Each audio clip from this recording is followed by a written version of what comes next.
بسم اللہ الرحمن الرحیم۔ اگر آپ حج یا عمرہ کرنے گئے ہیں یا کعبہ کی تصاویر کو قریب سے دیکھا ہے تو آپ نے خانہ کعبہ کے دروازے کے نیچے دائیں جانب لگے 8 پتھر دیکھے ہوں گے جن کا رنگ زرد بھورا ہے۔ آج کی اس ویڈیو میں ہم آپ کو دنیا کے ان نایاب سنگ مرمر کے ٹکڑوں کی اہم معلومات فراہم کریں گے۔ ہم آپ کو بتائیں گے کہ یہ پتھر کیا ہے اور اس جگہ ان کی موجودگی کا راز کیا ہے۔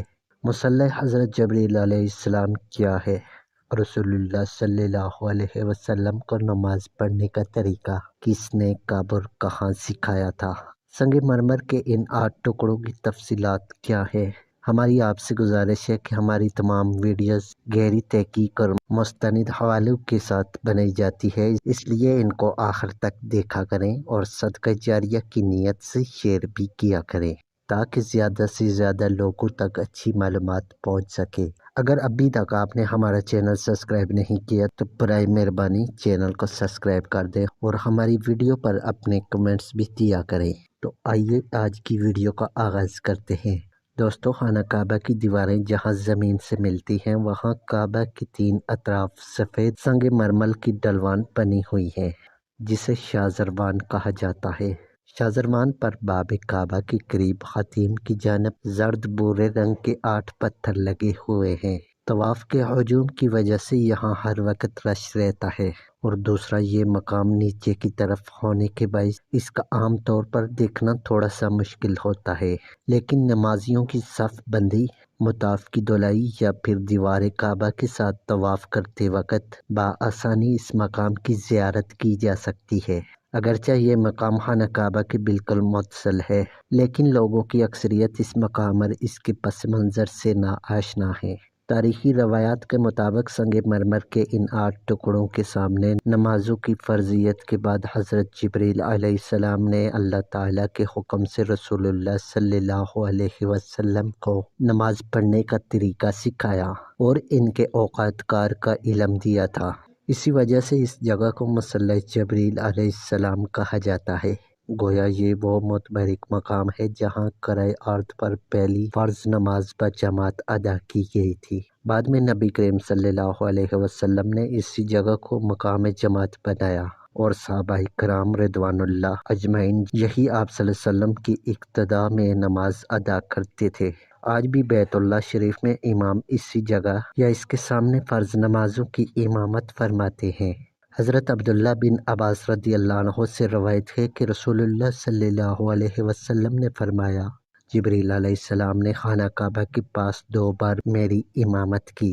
ظہر مجھے اس وقت پڑھائی جب سورج ڈل گیا اور سایہ جوتے کے تسمے کے برابر ہو گیا۔ عصر اس وقت پڑھائی جب ہر چیز کا سایہ اس کے مثل ہو گیا۔ مغرب اس وقت پڑھائی جب روزہ دار روزہ کھولتا ہے یعنی جب سورج ڈوبتا ہے۔ عشاء اس وقت پڑھائی جب شفق غائب ہو گئی، اور فجر اس وقت پڑھائی جب روزہ دار پر کھانا پینا حرام ہو جاتا ہے یعنی جب صبح صادق طلوع ہوتی ہے۔ دوسرے دن ظہر مجھے اس وقت پڑھائی جب ہر چیز کا سایہ اس کے مثل ہو گیا۔ عصر اس وقت پڑھائی جب ہر چیز کا سایہ اس کے 2 مثل ہو گیا۔ مغرب اس وقت پڑھائی جب روزہ دار روزہ کھولتا ہے۔ عشاء تہائی رات میں پڑھائی اور فجر اجالے میں پڑھائی۔ پھر جبریل علیہ السلام میری طرف متوجہ ہوئے اور فرمایا، ہے محمد صلی اللہ علیہ وسلم، یہی وقت آپ سے پہلے انبیاء کرام کا بھی رہا ہے اور نماز کا وقت ان دونوں وقتوں کے درمیان ہے۔ پہلے دن حضرت جبریل علیہ السلام نے ساری نمازیں اول وقت میں پڑھائیں اور دوسرے دن آخری وقت میں، تاکہ ہر نماز کا اول اور آخر وقت معلوم ہو جائے۔ شب معراج کے بعد جب رسول اللہ صلی اللہ علیہ وسلم مکہ تشریف لائے تو صبح آپ صلی اللہ علیہ وسلم نے اپنے اس روحانی سفر کا اعلان کیا۔ نبی کریم صلی اللہ علیہ وسلم کو اس مبارک سفر میں اللہ تعالیٰ نے دن میں 5 نمازوں کا تحفہ دیا تھا، جس کے بعد حضرت جبریل علیہ السلام مسلسل 2 دن ہر 5 نمازوں کے وقت رسول اللہ صلی اللہ علیہ وسلم کی خدمت میں اس مقام پر حاضر ہوتے اور ہر نماز کی ترتیب اور اس کے اوقات کار کے متعلق اللہ تعالیٰ کا حکم سناتے اور نماز کا عملی نمونہ پیش کیا کرتے۔ 2 روز تک مسلسل دین نمازوں کی امامت حضرت جبرائیل علیہ السلام نے اس طرح کی کہ دین اسلام کی ان ابتدائی نمازوں میں اہل بیت، صحابہ کرام اور فرشتوں نے بھی شرکت کی۔ حضور نبی کریم صلی اللہ علیہ وسلم کی معراج سے واپسی تک فجر کا وقت نکل چکا تھا، چنانچہ حضرت جبرائیل علیہ السلام نے کرۂ ارض پر پہلی بجماعت نماز ظہر پڑھائی اور پہلی 5 نمازیں دوسرے دن فجر پر مکمل ہوئیں، اور یہ پانچوں نمازیں اپنے وقت کے شروع ہونے کے ابتدائی وقتوں میں پڑھی گئیں، جس سے ہر نماز کے وقت کے شروع ہونے کا علم ہوا۔ دوسرے دن ظہر کی نماز سے لے کر تیسرے دن فجر تک کی اگلی 5 نمازیں اسی طرح پڑھائی گئیں کہ وہ ہر نماز کا اختتامی وقت تھا، اور اس طرح نمازوں کی ترتیب کے ساتھ ساتھ اس مقام پر تمام نمازوں کے ابتدائی اور انتہائی اوقات کار کا تعین بھی ہو گیا۔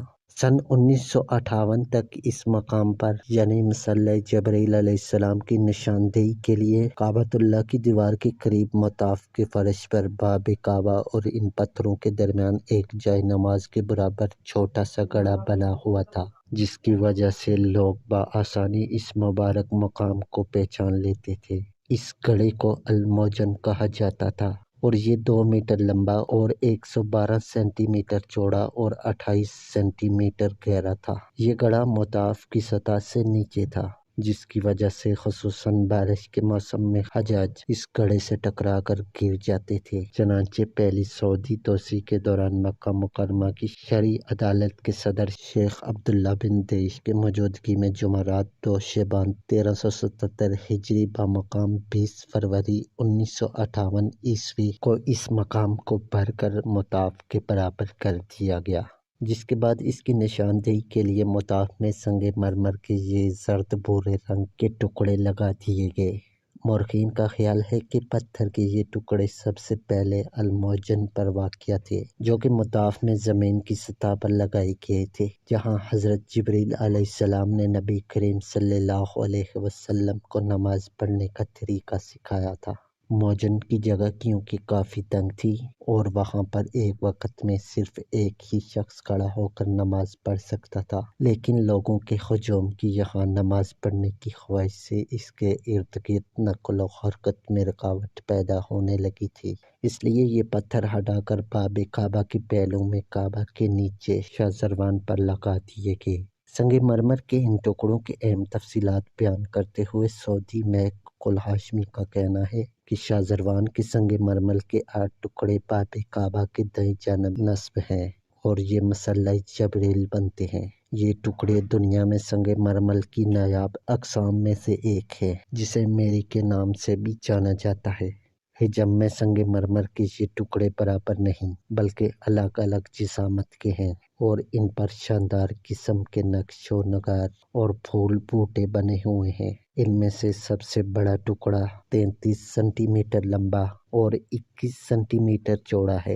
سعودی محقق محی الدین ہاشمی نے سنگ مرمر کے ان منفرد ٹکڑوں کی تاریخ پر بات کرتے ہوئے بتایا ہے کہ یہ 8 ٹکڑے عباسی خلیفہ ابو جعفر منصور نے سین مطاف کی مرمت کے وقت سن 631 میں مسجد حرام کے لیے تحفے میں دیے تھے۔ ان کے نیچے نیلے رنگ میں 631 ہجری یعنی آج سے 1400 سال پہلے کی تاریخ درج ہے۔ سنگ مرمر کے یہ ٹکڑے سن 1213 میں چوری ہو گئے تھے، جو 164 سال سن 1377 میں بازیاب ہوئے۔ ایک سعودی انگریزی اخبار کی رپورٹ کے مطابق چوری ہونے والی سنگ مرمر کی یہ 8 ٹکڑے معجزانہ طور پر مرنے والے ایک شخص کے میراث میں پائے گئے۔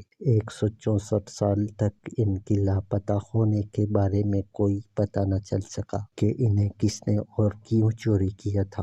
بالآخر 1377 ہجری میں ان کی بازیابی کے بعد انہیں اپنے اصل مقام پر واپس لایا گیا۔ بعض مورخین کے مطابق اس جگہ کو حضرت ابراہیم علیہ السلام کی مٹی کھودنے کی جگہ بھی کہا جاتا ہے۔ روایات کے مطابق یہ خشک جگہ تھی جہاں حضرت ابراہیم علیہ السلام اور ان کے بیٹے حضرت اسماعیل علیہ السلام خانہ کعبہ کی تعمیر کے وقت دیواریں اٹھانے کے لیے مٹی کھودا کرتے تھے۔ دوستو، امید ہے کہ آج کی یہ ویڈیو آپ کو پسند آئی ہوگی۔ اگلی ویڈیو تک دیجیے اجازت۔ اللہ نگہبان۔